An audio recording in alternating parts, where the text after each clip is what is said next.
Greetings, YouTubians, and welcome back to Wayne Sharp World, where today we have a very interesting and very premium knife to take a look at. And what we have here is none other than the Couture Knives Griffin.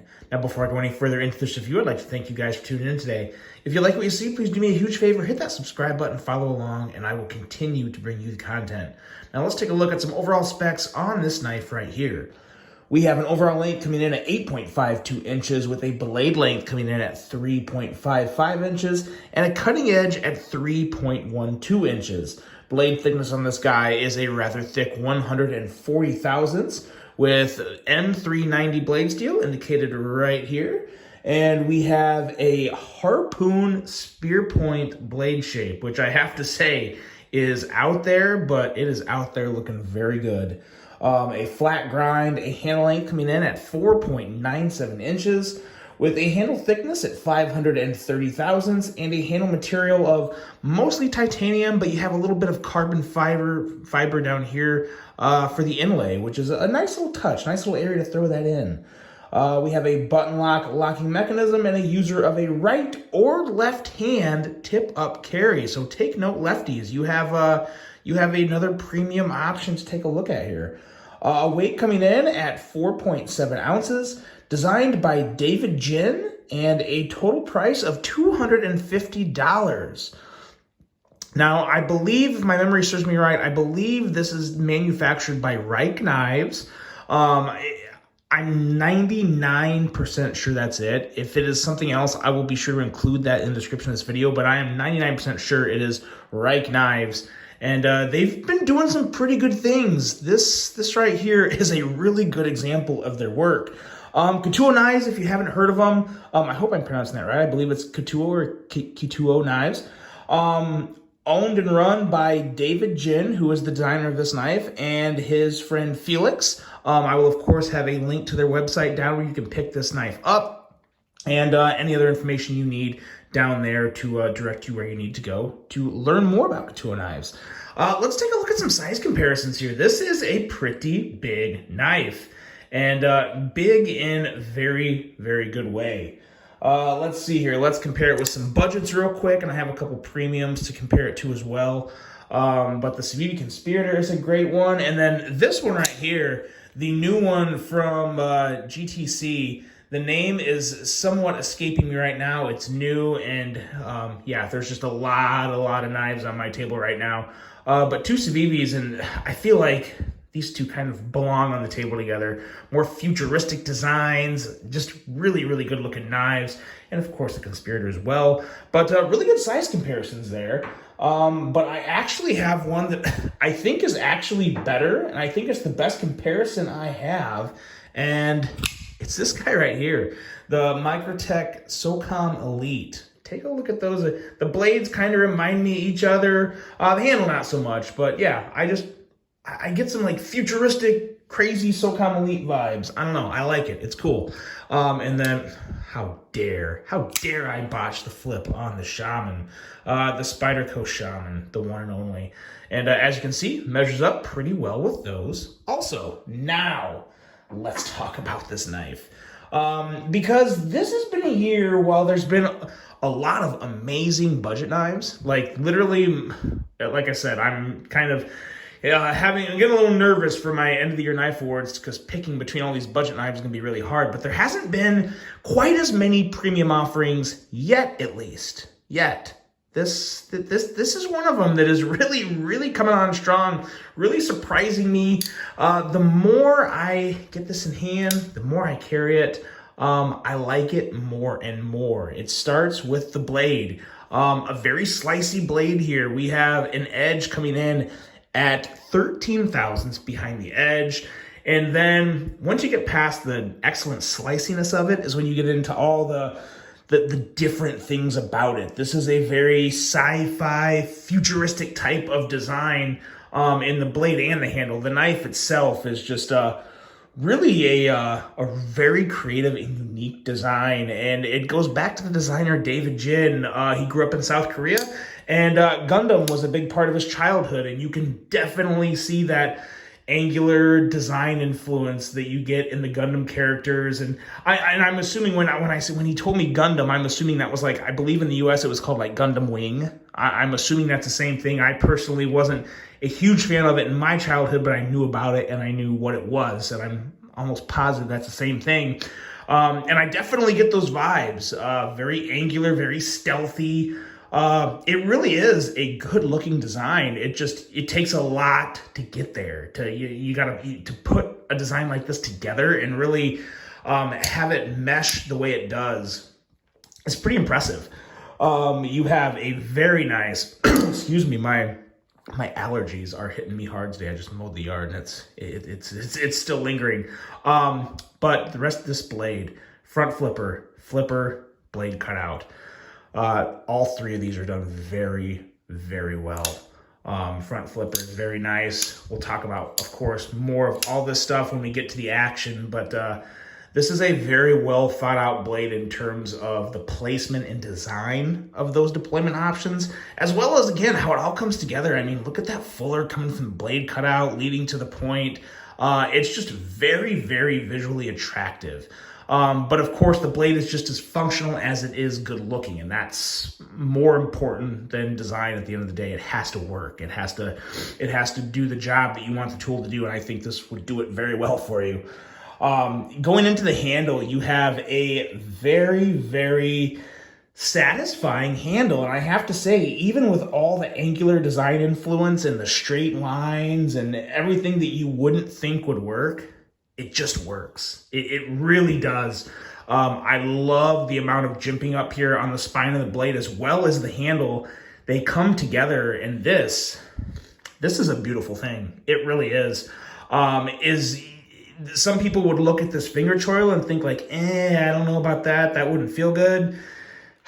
It really does feel great. I have no issue with it. This really does kind of remind me of a cutout on something like the Kivas Blade Works, where a lot of people didn't think that would feel good, but it just feels great.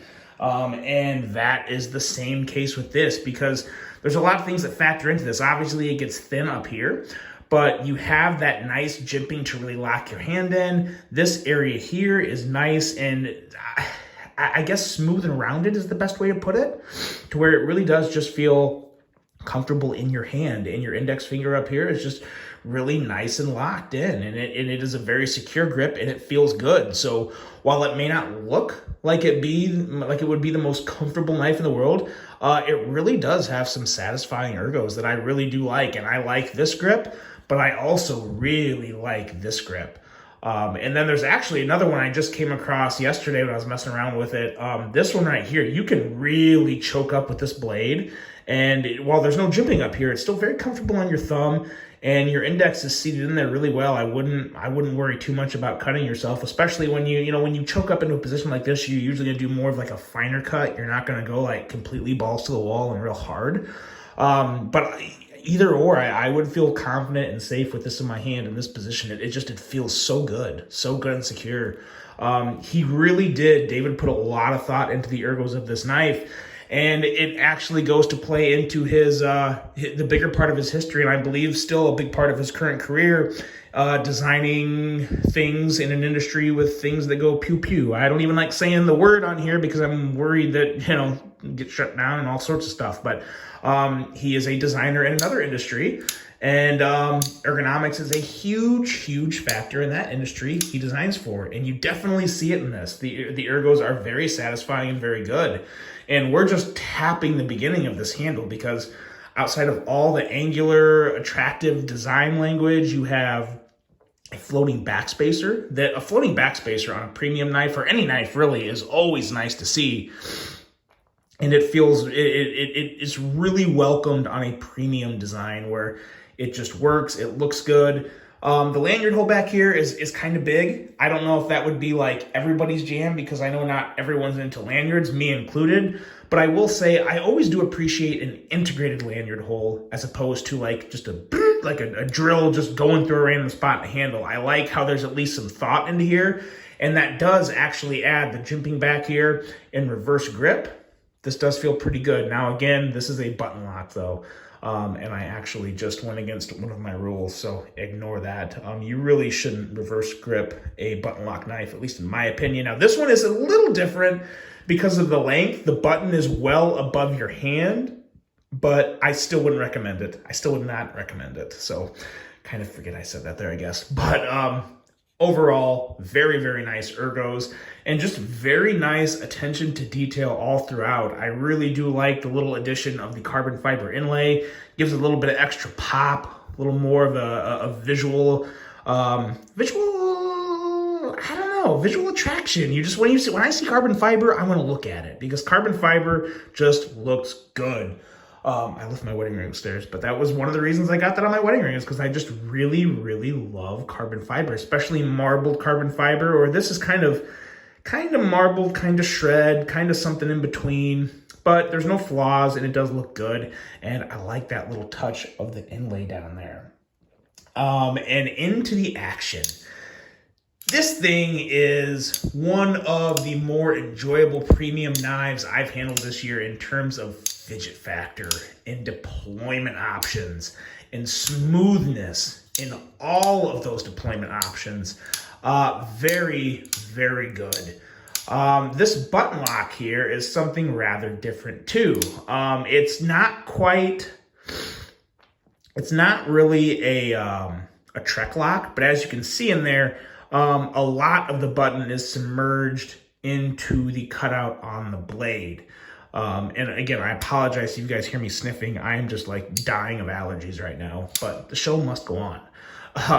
But yeah, very nice lockup inside the button locking mechanism and a lot of internal milling, bringing the weight down to that 4.7 ounces. 4.7 ounces for an 8.5-inch knife is not that bad.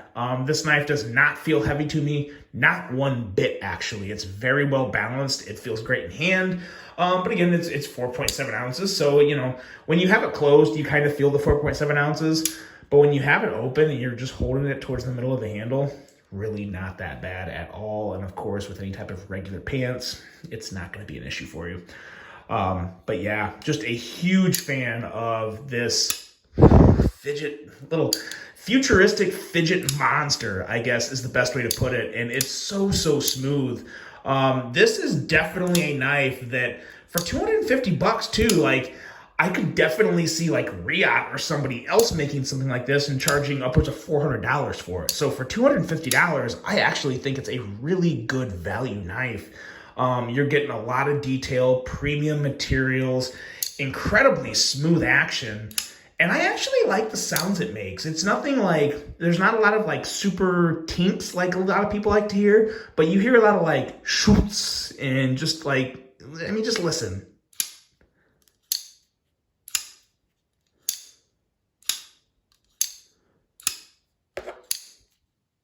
It's just really good. It's really good, really enjoyable. This is another one that really surprised me. I haven't handled a lot of Rike-made knives, and this one here has opened my eyes, I will say. I really do enjoy this, and I think this one's going to do pretty well. They're selling this, my understanding is it's only going through their website right now, so you're not going to see it at retailers. They have, I believe, limited quantities. I don't know the exact quantities, but Tatsuo is obviously somewhat of a startup brand. So, you know, it's not like they've been around forever. They're not making these, you know, things 3,000 at a time. So if you want one, I'd hop on it sooner than later. And I gotta say, $250, M390. I love it. Excellent build quality, very satisfying action, and a very unique design package. On top of all those premium materials, $250, I don't really have an issue with it at all. Let me know what you guys think of this one. This is a cool one. This really is. You may see this one later in the year too. I don't know. Very, very nice offering from Tatsuo Knives, and keep your eye on them. If this is the beginning of what they have in store for us, I think they have a pretty bright future in the knife industry. So let me know what you guys think of this one. I really hope you enjoyed it. Hope you have a great rest of your day. And until the next one, I'm going to go take some allergy medicine and call it a night. Take care, guys.